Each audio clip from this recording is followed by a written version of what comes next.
Hangman Page versus Jon Moxley at All In was cinema. And you cannot convince me otherwise. The hype around this match was insane. It was the culmination of a man's redemption and also the culmination of stupidity, that being the Death Riders. But this match was something special. It felt like the beginning of a new era. It felt like AEW had won. It felt like AEW had found their savior, and that savior was the millennial cowboy himself, Hangman Adam Page. What's up? It's yours truly, Flamin' Ricky DeRays, and this is my video talking about Jon Moxley versus Hangman Page at All In Texas. Before we get into all this craziness, please make sure to like and subscribe to the Wrestle Havoc channel right here on YouTube, in which we discuss everything in and outside of the squared circle. Make sure to like and subscribe for more content, and as the friggin' referee would say, ring that damn bell for more notifications. Okay, we gotta talk about All In Texas, primarily the main event. Now, getting this out of the way, I thought All In Texas was a fantastic show. It had its ups and downs, and I will say, if there are two things that I can complain about this show, was number one, the fact that this show was way too long, and that is really the case with every AEW pay-per-view, and two, the match placement. The production of this show was fantastic. The set looked amazing. It's crazy how a non-WWE entity is able to fill stadiums like this. Now, granted, it was only 25,000 people, but dude, this felt like a fucking WrestleMania. If anything, All In was better than WrestleMania this year. And of course, it all culminated with the main event of Hangman Page taking on Jon Moxley for the AEW World Championship. For 9 months, Jon Moxley has had a stranglehold of the AEW World Championship. He has kept it locked in a briefcase for none of us to see. Jon Moxley was the champion, yet he didn't hold the belt. He kept the world title hostage and was waiting for somebody to step up to the plate. The Death Riders were set to take over AEW. And let's be real with ourselves, the Death Riders, if you really think about it, was a whole lot of nothing. I think it's safe to say that the Death Rider storyline was kind of a failure, and I talked about this numerous times in previous videos. But during that time where the Death Riders were running rampant all over AEW, and even before the Death Riders came along, there was one man who was going through his redemption arc. That man was Hangman Adam Page. If you really want to take things into perspective, Hangman Page is essentially the main character of AEW. This was the guy that first set his sights on the AEW World Championship when AEW first started. He lost to Chris Jericho. Then he went on a downward spiral. He started drinking, he lost his friends in the Elite, only to make new friends with the Dark Order, come back, and dethrone Kenny Omega and become the AEW World Champion. He achieved his ultimate goal, or did he? A lot of people tend to call Hangman Page's first AEW World Championship run kind of lackluster. I didn't view it that way because he had great matches. I mean, he had a great match with Adam Cole, he had great matches with Bryan Danielson of all people, ironically the Texas Death Match with Lance Archer. But even though Hangman Page was the world champion of AEW, he wasn't the top guy. He was just the world champion in name. And of course, he ended up dropping the title to CM Punk. And since then, Hangman Page has gone on a downward spiral. In character, of course. Yes, he reunited with his friends in the Elite. He had a great feud with Jon Moxley, but something felt empty inside of the Hangman. Where was Hangman going as a character? Well, that all changed when Swerve Strickland came into the picture. Swerve Strickland came into the picture, and of course, he accused Hangman Page of being comfortable. And he vowed that he was gonna go after the spot that Hangman Page didn't even want. Those were the exact words of Swerve Strickland. And since then, of course, he took things to another level by taking the whole feud personal. Swerve Strickland entered Hangman's house, quote unquote threatening his family. Of course, they had their match at Wrestle Dream, then they had their Texas Death Match at Full Gear in 2023, which was a fucking classic. And then what happened? Swerve Strickland ended up getting the win in Hangman's own match. And what happened since then? Hangman continued his downward spiral, essentially going ballistic on everybody all over the place, constantly threatening Swerve Strickland, constantly going after Swerve Strickland, thinking that revenge was always the answer. Fast forward all the way to the spring of 2024, and Swerve Strickland becomes the AEW World Champion. He drops it to Bryan Danielson a couple months later at All In, and a week later he faced Hangman Page in a steel cage match. But before that steel cage match, what happened? Of course, Swerve Strickland bought his own childhood home, and ironically, AEW was showing this on television. From the moment AEW showed this on television, you knew exactly what was going to happen. And lo and behold, Hangman Page legitimately said goodbye to Swerve's house. Remember how I said Swerve Strickland lit a fire on Hangman Page? Well, Hangman legitimately lit that fire by burning down Swerve Strickland's house. Honestly, one of the best endings on not only any AEW Dynamite episode, but any wrestling show. I don't care what anybody says, that was freaking awesome. And the shot of Hangman Page just sitting down in the chair while Swerve's house is burning down in the background, shit just gives me chills. Hangman Page, of course, then continued on. They had a great steel cage match. It ended due to referee stoppage after Hangman stabbed a needle on the cheek of Swerve Strickland and bashed his brains in legitimately with the chair. But there was some sort of remorse with Hangman Page. Hangman Page finally got his revenge, but did it really feel good? Was Hangman Page fulfilled? You can tell Hangman Page had some sort of regret. Fast forward in the next couple of months into 2025, Hangman Page fights Christopher Daniels in a Texas death match, which ultimately was Christopher Daniels' last match, which was fantastic. Then he entered in a small feud with MJF, had a great match at Revolution, and then had his sights set on the Owen Hart Cup tournament. Now, the finals of the Owen Hart Cup tournament were Hangman Page and Will Ospreay. Honestly, it was one of the most unpredictable matches that AEW could have booked, because this was going to determine who was going to face Jon Moxley at the biggest show of the year, that being All In. Both men had a knockdown drag-out match. It was phenomenal. Not only that, it main evented the show, and they told a great story. Hangman Page beat Will Ospreay, and he was set to face Jon Moxley for the AEW World Championship. Well, what happened since then? Hangman Page was essentially over with the entire audience. Now, he was over before, but his overness went up another level. The fans were 100% behind Hangman Page. Everybody was tired of the Death Rider bullshit, including myself, even though I kind of like the group, but again. What?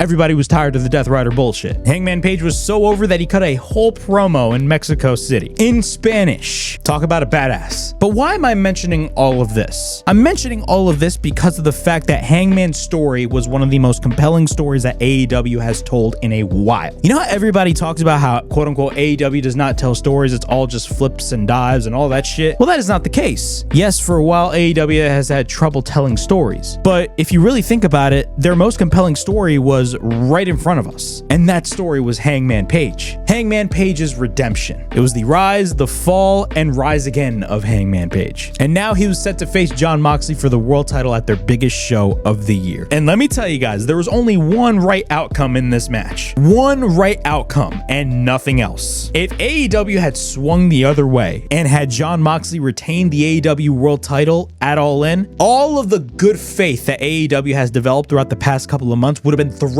out of the window. And trust me, I would have gone ballistic. But that wasn't the case. The match itself had a big fight feel. And this was on a match that had Mercedes Moné versus Toni Storm and Kazuchika Okada versus Kenny Omega. This was the match that everybody paid the $50 to watch. Everybody wanted to see Jon Moxley fall. Everybody wanted to see Hangman Page beat Jon Moxley. And the cherry on top was the fact that this match was a Texas death match. And trust me, they had a Texas death match before, and that was brutal in and of itself. It was fucking chaotic, but it was nothing, and I mean nothing, compared to what this match was. Think about WrestleMania 40. It was Cody Rhodes versus Roman Reigns for the undisputed title, their second encounter at WrestleMania. If you really think about it, the match was overbooked to hell. You had interferences left and right, not only from the Bloodline, of course you had interferences with The Rock, Seth Rollins, John Cena, the fucking Undertaker. It was a fucking masterpiece. And it ultimately led to Cody Rhodes finishing his story and winning the WWE title. A feel-good moment that was years in the making. The Death Rider storyline only lasted 9 months, and to a lot of people, it felt like a failure. And trust me, it is a failure. But the match between Hangman Page and Jon Moxley felt like more than that. Felt more than just the finale of the Death Rider storyline. It was 2 years of building up the character resurgence of Hangman Page. That is what it felt like. Now, why did I mention WrestleMania 40? Well, Jon Moxley versus Hangman Page was essentially WrestleMania 40 on steroids. As Ibu from WrestlePeers would say, this match was Bloodline rules, in parentheses, TVMA. That is exactly what that match was. But I'm not going to sit here and say that that's a bad thing, because if anything, that was a good thing. If AEW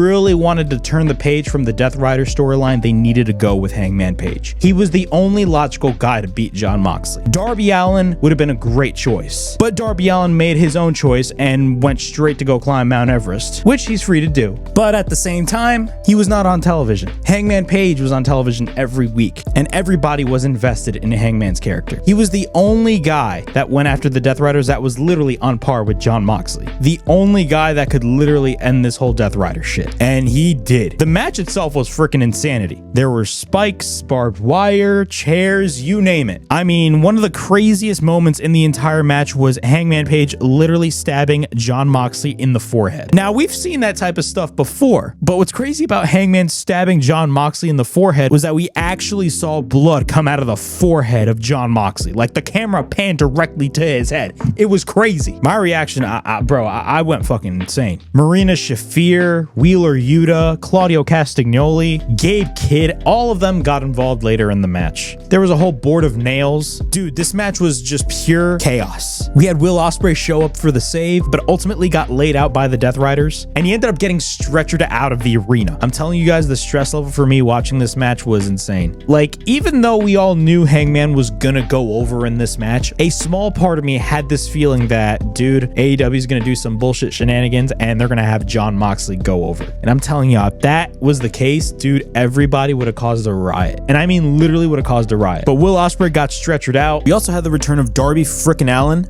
But before he came down from the rafters, Bryan Danielson in a fucking blue tiger mask showed up and hit the Busaiku knee. And then Darby Allin came down from the rafters. Dude, I'm telling y'all, that was an awesome ass moment. The Young Bucks all of a sudden come in, and once the Young Bucks came in, I was like even more afraid than I already was. I was like, oh god, the Young Bucks are here. They're gonna do some bullshit. And keep in mind, in kayfabe, they lost their EVP status, so of course they want their revenge. Moxley tells Marina Shafir to grab the briefcase, only for Prince Nana to handcuff Marina Shafir. Speaking of Marina Shafir, she got placed through a table by Hangman Page. Bro, she's been taking punishment from Hangman Page for weeks now. First the buckshot, and then she got drilled through a table. That is crazy. Hell, she even called Hangman Page a pussy. That's hilarious. Marina Shafir's a badass, by the way. Shout out to Marina Shafir. But then after that, while the Young Bucks are on the outside and Hangman's all alone, Swerve Strickland comes out and he takes out the Young Bucks and gives Hangman Page a chain. And it was the same chain that Swerve Strickland choked out Hangman Page back at Full Gear in 2023. And what happened? Hangman Page wrapped the chain around the neck of Jon Moxley the same way he did in that match at Revolution. It took a while for Hangman Page to actually choke out Jon Moxley, but what happened? He got him in that exact same position as their previous Texas Death Match and made Jon Moxley tap out. And let me tell you, when Jon Moxley tapped out, the crowd absolutely erupted. I mean, the crowd was so loud that you would think that they saw Superman. It was insane. Hangman Page defeats Jon Moxley, ultimately ending Jon Moxley's reign of terror. Hangman Page is your new AEW World Champion. And the feel-good moment took place as Hangman Page grabbed the briefcase, opened up the briefcase, and revealed the AEW World Championship after 9 months being inside of a briefcase. Hangman Page freed AEW from Jon Moxley's curse, and it was such a feel-good moment. Now, why was this such a big moment? This is such a big moment for many reasons. Number one, it's the end of the Death Rider storyline. Hallelujah, we're finally done with the Death Rider storyline. But more importantly, this match solidifies Hangman Page as not only just a top guy, but if you really think about it, the face of AEW. He's essentially what Cody Rhodes is to the WWE. That is who Hangman Page is. Yes, Hangman Page did win the World Championship before, but that was only a case of just him winning the World Championship. This case was a little different. Hangman Page winning the world title for a second time felt like AEW's stamp of approval that Hangman Page is the guy to lead the charge. He is the guy that's going to lead AEW in the future. He is the guy that is going to be the face of the organization. That is what you felt when you watched this match. This was not just the end of the Death Rider storyline. This was the end of an arc. This was the end of a 2 to 3 year story, and that story was Hangman's redemption. Overall, the match was amazing. Easily by far AEW's best main event. And that is saying something because their last few main events were god-awful. I mean, a lot of the matches involving Jon Moxley were just either boring or flat out horrible. I mean, the Cassidy match was alright. I was there live, but I didn't really care. The 4-way was just forgettable. The Copeland match was horrible. The Swerve match was probably at that point the best main event, but a lot of people hated the ending, which honestly, looking back, it is pretty bad, but to me, I actually thought that the Revolution main event was way worse. And of course, we had All In, which easily, by far, the best AEW main event on pay-per-view this year, period. This match could also be a contender for match of the year. I'm being serious. This match was that good. The level of storytelling that was in Jon Moxley versus Hangman Page was tremendous. And I know a lot of WWE fans are going to go out of their way and say, oh, they copied WrestleMania 40. Well, dude, everybody takes ideas from somewhere else. But if you really think about it, this match was WrestleMania 40 AEW style, and it involved a lot of craziness. And I forgot to mention, when Hangman Page got the win, you saw Swerve Strickland look at Hangman Page on the outside smiling. Again, there's levels to this shit. And the storytelling in this match was, again, tremendous. Wrestling is all about the stories that you tell with your individual wrestlers. Everybody talks about how AEW is all flips and dives, and that is far from the case. One of the things that made AEW stand out in the beginning, especially in those first few years, was their ability to tell really compelling stories. That was what brought AEW to the dance to begin with, and that all started with Hangman Page. Hangman Page is now the new AEW World Champion, and he's gonna have a long, lengthy run with the title. A feud with MJF is ultimately inevitable. Of course, we had their first match all the way back at Revolution, but they're gonna revisit that, considering MJF won the Casino Gauntlet, and Hangman Page is essentially gonna lead the charge. Again, this world title win felt different than Hangman's first world title win. Hangman's first world title win was him going after the world championship, because that was a promise that he made in the very first press conference of AEW. And his title reign, say what you want about it, I enjoyed it, but Hangman as the champion at the time, Hangman wasn't really the top guy. CM Punk was the top guy, not Hangman Page, and Hangman Page was the champion. This match was special because it's not only solidified Hangman Page as the champion, but it solidified Hangman Page as the guy, the face of AEW, the guy that is going to lead the charge. And that is special, man. Hangman Page is the GOAT. And also, say what you want about Jon Moxley and the Death Riders,